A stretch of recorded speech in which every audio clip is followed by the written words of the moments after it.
Hello, আসসালামু আলাইকুম guys, কেমন আছেন সবাই? আশা করি আল্লাহর রহমতে সবাই খুব ভালো আছেন। আজকে আমরা যাচ্ছি সরিষার ক্ষেতে। মূলত আমাদের আজকে বাইরে বের হওয়ার প্ল্যান ছিল না, কিন্তু আমাদের বাসায় মেহমান আসার কারণে আমরা সবাই মিলে প্ল্যান করলাম আজকে আমরা সরিষার ক্ষেতে যাব।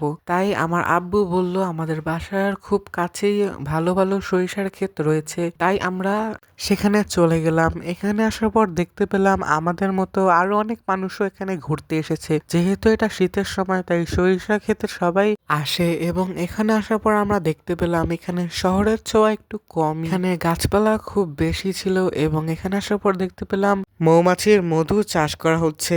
মূলত এই ব্যস্ত জীবনে আমাদের পক্ষে আমাদের পরিবারের সাথে পর্যাপ্ত সময় কাটানো সম্ভব হয়ে ওঠে না, তাই আমাদের উচিত কিছু কিছু সময় আমাদের পরিবারের সাথে ঘুরতে যাওয়া। এখানে কিছুক্ষণ সময় কাটানোর পর আমার আব্বু দেখতে পেল পাশেই কয়েকজন চাষিরা শাক তুলছিল। সচরাচর এরকম তাজা শাক পাওয়া যায় না, তাই আমরাও কয়েক মুঠো শাক নিয়ে নিয়েছিলাম।